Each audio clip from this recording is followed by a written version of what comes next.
Según el estoicismo, los vicios no son más que la prolongación del patos, la pasión. Son reacciones sin ningún autocontrol, sin virtud alguna. Debemos de recordar que el estoicismo le da mucha importancia a la razón y a diferenciar el bien del mal, a comportarnos como seres racionales y no como animales. Para ello tal vez te ayude a entender cuáles son las virtudes estoicas y cuándo aplicarlas. Además, hemos de tener muy claro que los vicios, para los estoicos, guardan relación con los indiferentes. Los vicios corresponden a indiferentes que alcanzan un nivel desenfrenado, un nivel en el que nuestra mente ya no dispone de la fuerza necesaria para combatir contra su dominio. Sin embargo, tenemos algunas opciones a pesar de que nuestras adicciones nos sucumban. Lo principal a hacer es reconocer y aceptar las adicciones o vicios que tengamos. Te aseguramos que no es fácil de hacer, y lleva más o menos tiempo, según la persona. Sin identificar nuestros vicios no podemos ponerles freno. Por ello, el primer paso consiste en identificarlos uno por uno. Ninguna culpa, ningún menosprecio a nosotros mismos. Solamente identificarlos con sinceridad.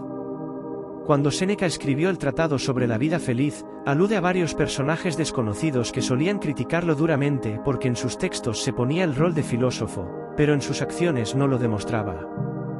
Nuestro maestro tenía respuestas a estas palabras. Pronto contribuiré a los improperios y me echaré en cara más cosas de las que pensáis, por ahora os respondo esto, no soy sabio, para fomentar vuestra malevolencia, tampoco lo seré. Así pues, exigid de mí no que sea parecido a los perfectos, sino mejor que los malos. Para mí es bastante mermar cada día un poco de mis vicios y reprocharme mis errores.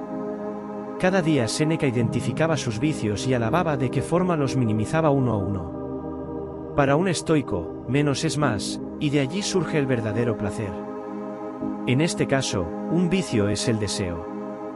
Cuando caemos en vicios y adicciones se debe al placer que nos hacen sentir. Y, como buenos estoicos y personas con cordura, sabemos muy bien que los placeres al principio son eufóricos, pero luego pueden llegar a ser destructivos. Nos esclavizan, anulan nuestro raciocinio y nos sucumben en un pozo del que nos resulta difícil salir. Sin embargo, ¿por qué deseamos tanto? ¿Existe alguna razón con fundamento que justifique esos deseos?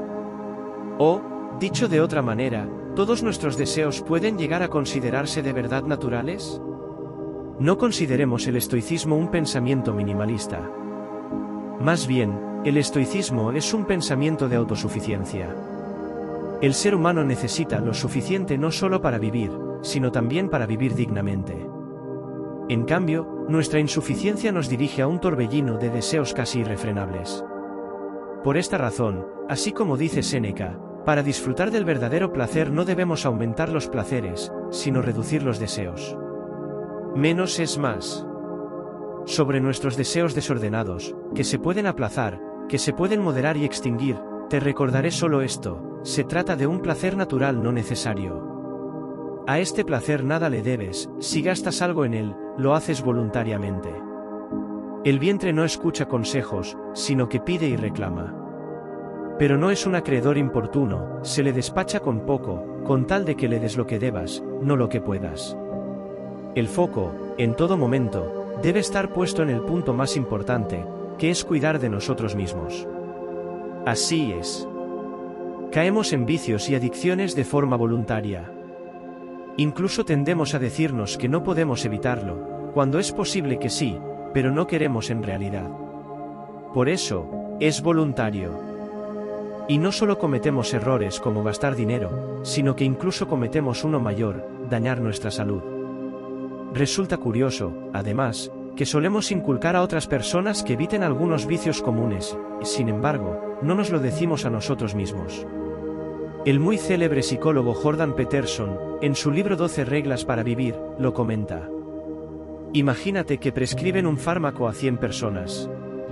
Pues esto es lo que pasa después.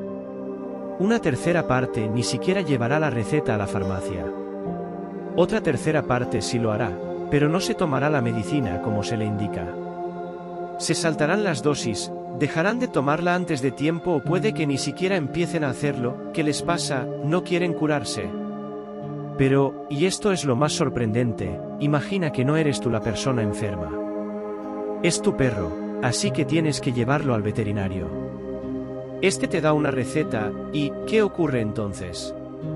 Si te importara tan poco tu mascota que no te preocupases lo más mínimo por la receta inadecuada, insuficiente o llena de errores que quizá te ha dado, ni siquiera la habrías llevado al veterinario, para empezar. De modo que sí te importa, y tus acciones lo demuestran. De hecho, te importa incluso más que tú mismo. A las personas se les suele dar mejor gestionar las recetas médicas de sus mascotas que las suyas propias. Y así es. Nos preocupamos tanto por los hábitos de los demás que nos olvidamos por completo de nuestras adicciones, al mismo tiempo que este olvido crece, también nuestros propios vicios ganan terreno en nuestra vida. Por esta razón, a partir de ahora, identificaremos nuestros vicios, los reduciremos uno a uno y basaremos nuestras acciones en nuestra salud y bienestar.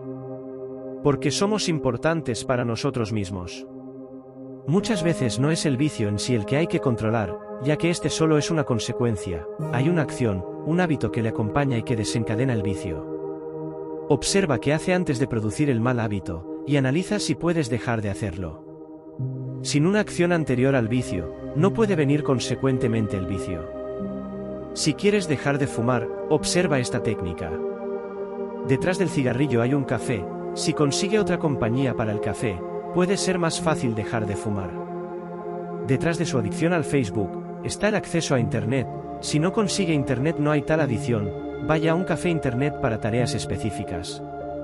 Detrás de sus llegadas tarde a la empresa, hay una actividad que consume mucho tiempo, llegas tarde porque pierdes mucho tiempo buscando la ropa, entonces puedes solucionarlo escogiendo la ropa antes de acostarte.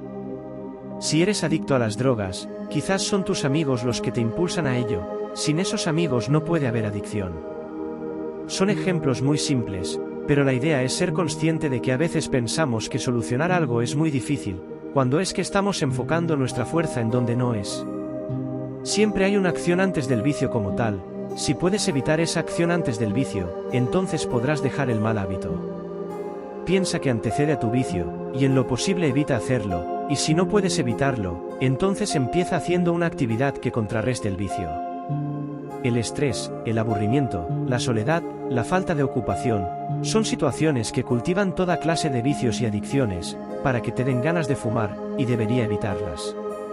Si estás aburrido en casa, y debido a nuestra naturaleza inconsciente de siempre buscar el placer, entonces no queda más remedio que hacer algo divertido, placentero y que generalmente envicia. Estos vicios pueden nacer de situaciones muy sencillas que no tienen nada de perjudicial, pero por su naturaleza de entretenimiento puede generar una adicción. Además, la soledad, cuando no tienes nada que hacer, te hace sentir ansiedad, y solo quieres prender un buen cigarro o comer algo. En estos casos, lo ideal es mantenerse ocupado. Cuando estás ocupado no hay espacio para el vicio, mientras que el que no tiene nada que hacer, su pensamiento se llena de toda clase de fantasías, deseos y oscuridades que en algún momento influyen en sus decisiones.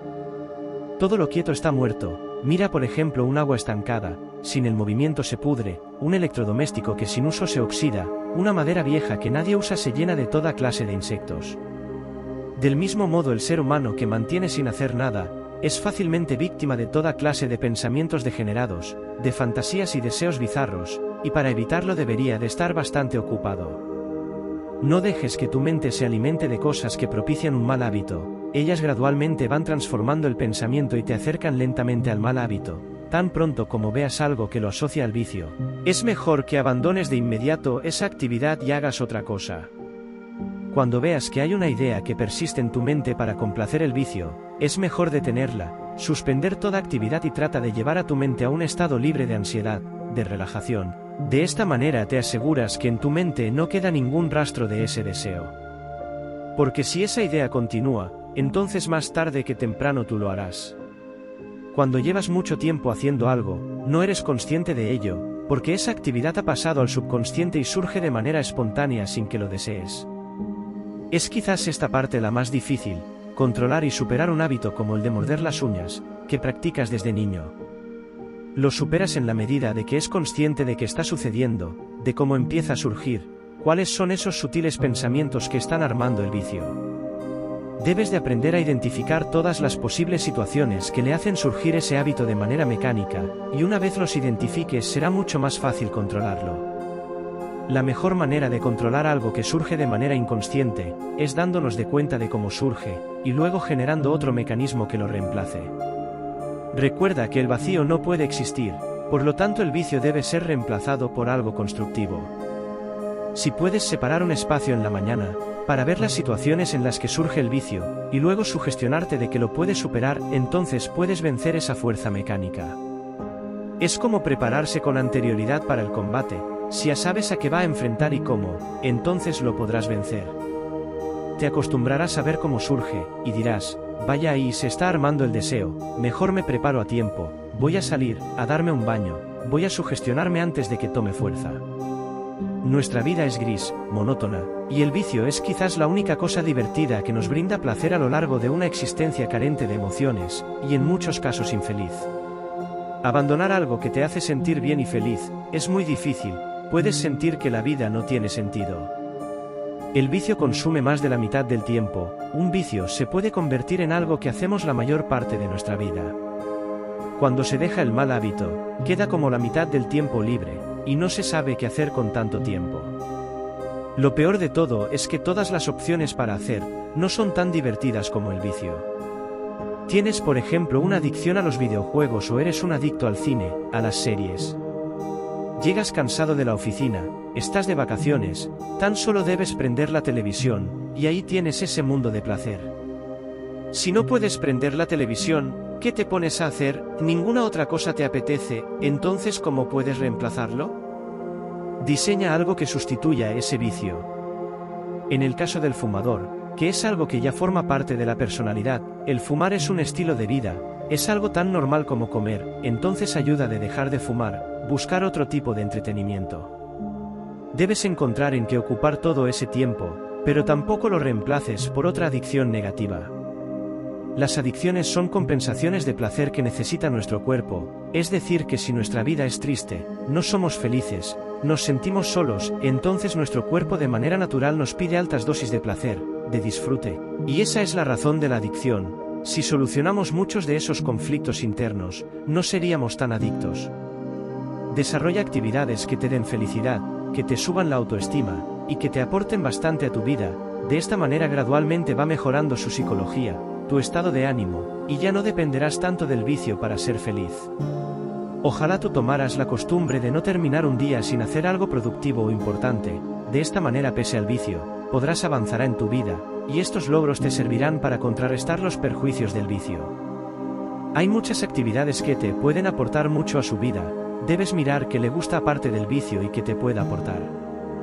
Por ejemplo, practicar un arte marcial, ir a piscina, montar bicicleta, aprender a tocar un instrumento musical, aprender a pintar, aprender magia, aprender a hacer figuras con papel o lo que te llame la atención. Una manera de cambiar la conducta es a través de enviar mensajes al subconsciente, y esto se logra con los mensajes subliminales. Esto es efectivo porque el lenguaje del subconsciente son las imágenes, ya que la vista es uno de los sentidos que se desarrolló de primero. Antes de existir el lenguaje, existía la comunicación no verbal, y por eso es tan efectivo. Escribe mensajes alentadores y ponlos a la vista, para ir educando al subconsciente. Los vicios son debilidad. Si eres capaz de hacer una actividad que te haga sentir fuerte, seguro, y te da triunfos, entonces dedícale más tiempo, porque esto será una fuerza que te haga superarte como ser humano, y no necesites tanto de un vicio para sentirte feliz. Lo que no puedes hacer es tener un vicio, deprimirte por tal motivo, y luego no hacer nada. Todo vicio se contrapone a una virtud. Si practicas la virtud paralelamente al vicio, entonces lo vas a superar. Si sufres de ira, practica un arte marcial. Si eres adicto a las drogas, practica un deporte. Si eres adicto al Facebook, entonces haz un esfuerzo y escribe artículos en un blog o en tu diario estoico. Visualiza mucho tu meta, recuérdalo una y otra vez, entre más lo recuerdes más fácil será controlarte. Los pensamientos de ansiedad y vacío serán reemplazados por el disfrute de aquel triunfo. Lo ideal sería que puedas pasar mucho tiempo pensando en el triunfo, en la recompensa de tu esfuerzo, en lo cerca que estás, en lo que vas a obtener, y esto hará que cada vez vayas a caer en la tentación, tengas una fuerza adicional para no hacerlo. En momentos de soledad o espacios libres, sueña teniendo este tipo de virtudes, imagina cómo te sientes de bien, Cuando eres alguien con poder, admirado, empieza a tomar el gusto por ello. Debes de descubrir qué virtud te apasiona y úsala. Por ejemplo, si eres muy orgullo, entonces apela a la dignidad; si te gusta llamar la atención, apela al poder. Debes acostumbrar a enviar mensajes al subconsciente a lo largo del día, antes de que surja el vicio, o después de ceder ante él. Visualiza que cuando se te ocurre un pensamiento vicioso, entonces con un borrador de esos de tiza, borras ese pensamiento. Visualiza que tu vicio es un instinto representado por un animal, el cual tienes amarrado y controlado, el cual se encuentra en las oscuras profundidades de tu subconsciente, y que no le dejas alimentar hasta que muere de hambre. También a manera simbólica, cuando empieces a sentir el impulso, entonces aférrate a algo, en señal de que no te dejarás arrastrar. Todo este tipo de actos ayudan a programar tu mente subconsciente a través de símbolos e imágenes, de tal manera que insertar una orden consciente, dentro de un comportamiento subconsciente. Para el estoicismo los vicios son banales, no porque no sean inteligentes, ya que a diferencia de lo que se pueda creer hay que ser muy inteligente para poder seguir la filosofía epicúrea debido a su pragmatismo.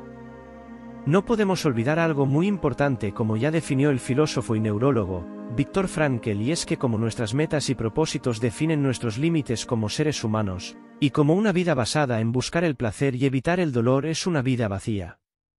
El vicio se da en las personas ignorantes, es decir, personas que no cultiven la virtud de la sabiduría y dependan constantemente de la misma pasión, personas manipulables y que no se cuestionan más allá de sus propios sentidos.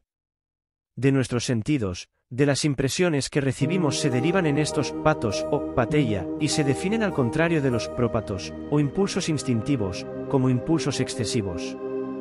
Diariamente el ser humano produce una media de entre 60.000 y 70.000 pensamientos al día, suficiente contenido como para llenar un libro de unas 180 páginas cada día. Por desgracia, a diferencia de los libros, estos pensamientos no están ordenados ni siguen ninguna estructura. Muchos de estos pensamientos proceden de tus instintos más primarios, otros de tus anhelos más profundos, basados en tus experiencias y conocimientos, y es tu capacidad de razón la que debe lidiar poniendo orden entre todos ellos, lo que para mentes desentrenadas no es nada fácil, y acabará provocando dejarse llevar por estos pensamientos y, como dirían los estoicos, por determinados vicios. Los estoicos hacían una división entre los vicios: olor y lupé, pena, envidia, celos, rivalidad, pesadez, molestia, angustia. No se refiere al dolor físico, sino al malestar y a la queja. El dolor es parte de la vida, el sufrimiento es opcional. Cuando suceden hechos que nos hacen sufrir, tenemos la oportunidad de analizar nuestras respuestas, cuando aparecen momentos o circunstancias cuyo control no está en nuestras manos. Trabajar nuestra reacción hacia el dolor es una de las mejores maneras de crecer como persona. Otras expresiones de dolor son la envidia o los celos. En el interior de cada uno de nosotros hay una capacidad inimaginable para la bondad, para dar sin buscar recompensa, para escuchar sin hacer juicios, para amar sin condiciones. Como enseñó Esquilo, que vivió entre el 525 al 456 a.C., el proverbio dice que no muchos hombres pueden amar a un amigo cuya fortuna prospera sin sentir envidia, y un veneno frío envuelve el cerebro envidioso y duplica el dolor que la vida le da. Debe cuidar sus propias heridas, y siente la alegría ajena como una maldición. Vive de tal forma que al mirar hacia atrás no lamentes haber desperdiciado la existencia. Vive de tal forma que no lamentes las cosas que has hecho ni desees haber actuado de otra manera. Vive con sinceridad y plenamente. Vive. Placer, hedoné. Embelesamiento, alegría del mal ajeno, deleite, éxtasis. La lujuria no es solo la pérdida de nuestro foco por el deseo sexual, pues, la lujuria es el exceso o abundancia de cosas que estimulan o excitan los sentidos. Hoy, te recomendamos que leas la Biblia. Hay un libro repleto de mensajes estoicos, que leídos con atención nos enseñan a vivir una vida más independiente del deseo de los demás y centrarnos en lo que verdaderamente nos compete. Para los estoicos, dejarse llevar por la lujuria era algo de lo más vacío, y eso no significa que ellos no disfrutasen de sus sentidos, pues es bien sabido la vida que llevaron algunos de ellos en etapas más tempranas de sus vidas. Por otro lado, las consecuencias que estas pasiones tienen son bien reflejadas en las obras de Séneca, y este mismo da varias lecciones para aprender de estos errores. Marco Aurelio afirmó El ambicioso pretende que su felicidad dependa de otros, el lujurioso de sus pasiones, y el sabio de sus actos. Miedo, fobas. Terror, ansiedad, vergüenza, espanto, pánico, agonía mental. El miedo forma parte de nuestro ser desde una manera antropológica, tan profunda, arraigada y subconsciente que nos impide ver las cosas con claridad. El miedo, al igual que el dolor, son indicadores de que algo no funciona como debería. Expliquemos el dolor. Hay causas que generan dolor y precisamente conociéndolas podemos corregirlas para ser más fuertes, aunque siempre hay personas que prefieren una pastilla en lugar de corregir nada, y sabemos lo que pasa con esas personas. Por otro lado, del miedo, la información que tenemos es más limitada debido a que las emociones no han sido estudiadas con profundidad hasta el siglo pasado. Con el miedo las personas directamente prefieren usar la pastilla o ignorar los orígenes y la causa por la incomodidad que genera pensar en ello, la mayoría de veces por ignorancia. Antes de los estoicos, los espartanos griegos decían, lo que hacemos en la vida, tiene su eco en la eternidad. Ellos sabían que lo realmente importante es cómo vivimos y no la cantidad de tiempo que lo hacemos. Los vikingos nórdicos mostraban coraje en la batalla porque vivían en congruencia sabiendo que solo una vida sin miedo tenía valor. Empieza a percibir el miedo como un indicador. Concretamente, el miedo a morir es un indicador de posponer las cosas. Quienes viven posponiendo tienen el miedo de saber que no están haciendo lo que realmente quieren hacer y es su miedo a la muerte quien avisa de que cambien la actitud. Piensa en el miedo como un indicador. Trata de explicar que hay algo que no funciona bien y solo tú puedes solucionarlo. Si eres de las personas que posponen las cosas, si estás esperando que cambien tus circunstancias, solo estás echando más leña al fuego. Lee este post o guárdatelo para dejar de procrastinar. Solo tienes una vida. Algunas flores solo viven unos cuantos días, todo el mundo las admira y las quiere, como a señales de primavera y esperanza. Después mueren, pero ya han hecho lo que necesitaban hacer. Apego, epitumia. Necesidad, odio, apego, disputa, ira, enfado, irritación. El apego nace de nuestro ego, esa parte dentro de nosotros que procura mantenernos sobreconectados con el mundo material y las ideas de otras personas. Tu deseo fundamental debería estar, según Epicteto, en no verte frustrado por la formación de deseos que no podrás cumplir. Si lo consigues dejarás de experimentar ansiedad, dejarás de estar defraudado y decepcionado. Epicteto dijo, serás invulnerable si eres capaz de gestionar tus anhelos y el apego. Es importante entender que el estoicismo trata de aprender a vivir una vida con sentido, evitando caer en lo que ellos llaman malas pasiones, conocidas como emociones que te alejan de la mejor versión de nosotros mismos. En este punto, seguramente muchos pensarán, entonces el afecto, el placer, lo mejor de la vida según los estoicos, no forma parte de la eupateia, eso no puede ser. Efectivamente, los estoicos ejercitan el afecto para evitarlo, a través de la virtud o como llaman evitan el afecto no racional. Entender que las emociones en exceso nos alejan de la ataraxia es para otra meditación en exclusiva. Las obras de Séneca, diálogos, que en inglés llaman cartas, porque técnicamente era correspondencia que dirigía Séneca a diferentes personas del momento, explican ampliamente el porqué de que las pasiones excesivas no suelen llevar a buen puerto. El estoicismo no solo va a enseñarte conductas para alcanzar la felicidad y la paz mental, esta antigua sabiduría puede ayudarte a prevenir todo tipo de situaciones en los que la falta de gestión emocional o impulsos más propios de los animales se adueñen de tus pensamientos. Un carácter o una personalidad fuerte pueden ayudarte sin duda a no caer en el influjo del placer momentáneo o la gratificación instantánea y con ello la posibilidad de ser el único dueño de tus acciones. Tanto en momentos pasados como en nuestro presente, el ser humano sigue cayendo en momentos de debilidad moral. En la escuela puedes tener enseñanzas enfocadas en el aprendizaje lógico, matemático o en idiomas, pero nada más lejos que las enseñanzas relacionadas con la gestión emocional y cómo los seres humanos son capaces de controlar sus emociones. Gracias por acompañarnos hasta el final. Cuéntanos si crees que aplicando las ideas estoicas, podrías sobreponerte a los vicios que puedas tener. Te estaré leyendo. Deja un me gusta, suscríbete al canal y activa las notificaciones. Nos volveremos a encontrar, con más enseñanzas estoicas para la vida diaria.